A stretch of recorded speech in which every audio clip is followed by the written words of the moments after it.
ঈদ উল ফিতর উপলক্ষে নারায়ণগঞ্জের বন্দর উপজেলায় অসহায় এবং দুস্থ মানুষের মাঝে ঈদ উপহার সামগ্রী বিতরণ করা হয়েছে। বৃহস্পতিবার দুপুরে মদনপুর ইউনিয়নের লাউসার এলাকায় স্থানীয় বিএনপি নেতা প্রিন্স রুবেল মিয়ার উদ্যোগে এই সহায়তা প্রদান করা হয়। বিস্তারিত থাকছে আক্তার হোসেনের তথ্যচিত্রে। আসন্ন ঈদ উল ফিতরের আনন্দ সবার মাঝে ছড়িয়ে দিতে নারায়ণগঞ্জের মদনপুরে এক বিশেষ বিতরণ কর্মসূচি পালিত হয়েছে।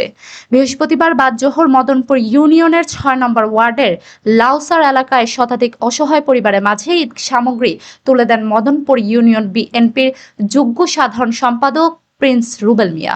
অনুষ্ঠানে প্রধান অতিথি হিসেবে উপস্থিত ছিলেন নারায়ণগঞ্জ মহানগর বিএনপির যুগ্ম আহ্বায়ক আবুল কাউসার আশা।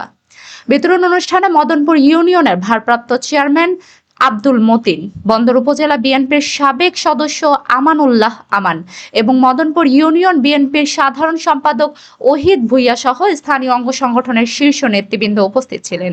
এই সময় বক্তারা বলেন, রমজান ও ঈদের এই সময়ে আর্তমানবতার সেবায় এগিয়ে আসা প্রতিটি সামর্থ্যবান মানুষের নৈতিক দায়িত্ব। আয়োজক প্রিন্স রুবেল মিয়া জানান, সাধারণ মানুষের মুখে হাসি ফোটাতেই তার এই ক্ষুদ্র প্রয়াস এবং আগামীতেও তিনি এলাকাবাসীর সুখে দুঃখে পাশে থাকার অঙ্গীকার ব্যক্ত করেন। দোয়া ও ইফতার সামগ্রী বিতরণের মাধ্যমে অনুষ্ঠানটি সফলভাবে সম্পন্ন হয়। আলহামদুলিল্লাহি রাব্বিল আলামিন। আপনি আগে নিতে পারবেন। এডি লস রেডি